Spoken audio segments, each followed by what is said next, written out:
I saw a lot of people that were really good at the thing that they did, but the difference in being really good at your craft, okay? Selling, it's good at your craft. Restaurants, chefs, they're really good at cooking, things like that. But there's so much more to running a business, whether it be tons and tons of employees or a sole proprietor. There's so much more to running a business. You have costs, you have inflow, you have outflow, you have taxes, you have investments down the line, you have margin. I could go on and on about all the things that we've done in business. But here's the one commonality. Every business owner at some point or another has to be able to manage the money that comes in and the money that goes out.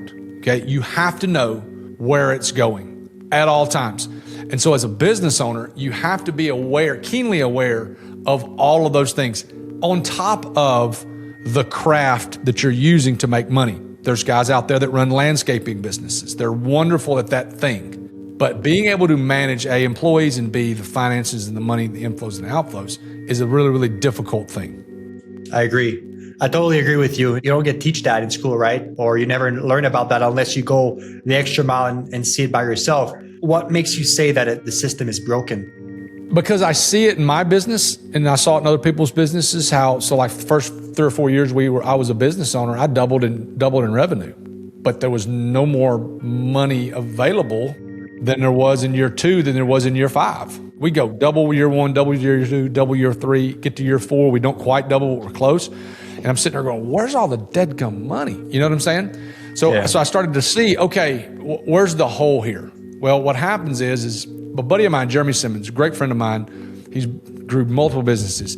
He looked at me one day on my podcast and he said, growth is expensive.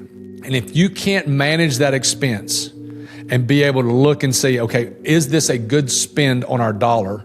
Then you probably don't need to do it, or you need to hedge that number and figure out, okay, this needs to be a little bit of a smaller number. So being able to see those things and see my own business is like, man, what is going on here? And how did you do to fix that? The biggest thing I did to fix it was, there's 2 things, okay? The old school way, before I found about the thing that I do now, is the first thing I did was I read a book called Profit First. Yeah. You ever heard of that book? Yeah, for sure. Okay, Mike Malkowitz. Mike Malkowitz is an absolute stud. Never met him, loved to meet him one day.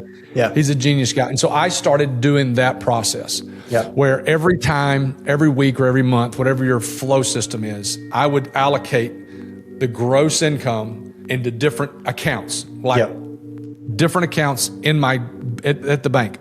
I would put those monies in those different accounts. So when tax time come, I wasn't stressed. So when I needed to get paid my salary, I wasn't stressed because it was already over here. Or when I needed to pay sales tax, it was over here. So that is where I created what we call margin, okay? And margin was never evident enough than in 2020 when the whole world shut down and businesses ceased to exist or ceased to generate income almost overnight. And the ones that had margin, meaning they knew that it wasn't going to be forever, that their business was going to be like this, but they knew it was going to be some time, they could pull from that margin and keep everything running, keep employees paid, keep the lights on, the proverbial lights on. When you have margin in your business, you can do so many more things. It gives you so much more freedom. That was the first thing, Joey. The second thing is I talked to other business owners, and I've been blessed enough never to have to use debt in business. But as I also talked to other business owners, I realized that people were using debt, people were using banks, people were using hard money to fund the thing that they do, okay? And as I saw that, I started to see how much money people were spending on money, if that makes sense. They were spending money on money. And when you start to add those, quote, finance numbers up, it gets to be astronomical and it can be shocking. Why do you think the financial system, the banks and just mainstream doesn't want business owners to know that, or doesn't advertise strategies to help that? Or I don't know, maybe they do and business owners are just not aware where to get that information. I think that's where the broken part comes from, no? So I don't care where you're at, okay? Birmingham, Alabama, Mumbai, India, Los Angeles, Canada, I don't care where you're at. The number one business in the world, Joey, is banking. It is. It goes back to ancient times. The number one business in the world, and this will probably never change, is banking. The largest building in your city is probably the bank. The largest building in my city is the bank. Banking is the number one business in the world because, this is crazy, but everything in the banking business runs off of capital that's not theirs. Okay? So we take money to give it to the bank. Okay? They give us a little bitty smidgen of a percentage of interest to hold that money there. They then take that money and they let everybody else use our money at a rate that is so many more percentage points above what they're giving us. They're in essence making the spread. And that money in a lot of ways gets really, really expensive, Joey.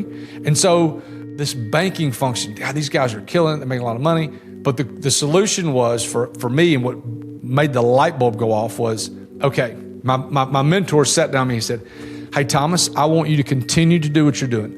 I want you to continue to own multifamily.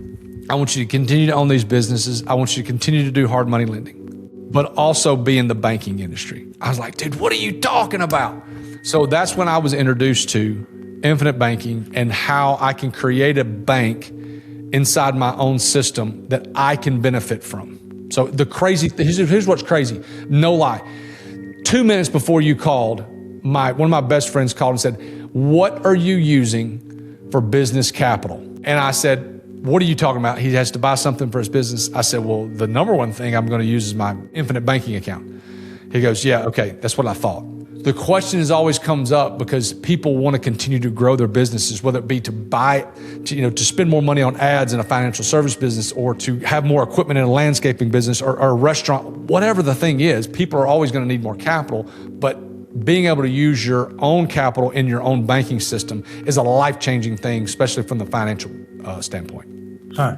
So the solution you're saying, from what you've seen, kind of fix that issue and unbreak that financial problem that most business owners have would be that infinite banking concept you're saying, right? Yes, that is kind of 1B. 1A is operating margin. Like if when you say that, you mean having like enough margins to like if something hits the fan, then you're good. Yes, right? you have to have margin. Listen, Joey, we have to have margin in every part of our life. We have to have margin in our time getting up in the morning, going to work. We have to have margin in how long it's going to take me to get to drop my kids off at school. We have to have margin everywhere. Relationships. But in the financial part, in relationships, Yeah. in the financial part, if I've got $10,000 to spend on payroll and cost of goods sold and advertising, don't go over that. Yeah. Like, how much do you have? Don't go over that amount. And that sounds really, really simple. Yeah. But sometimes as business owners, we want to drive the fancy car, wear the fancy clothes, look the part, when in reality, owning a freaking business is hard. Yeah. Talk to me about it. It is really, really hard. And a lot of times, we are the ones that get paid the least, the last. Oh, for sure.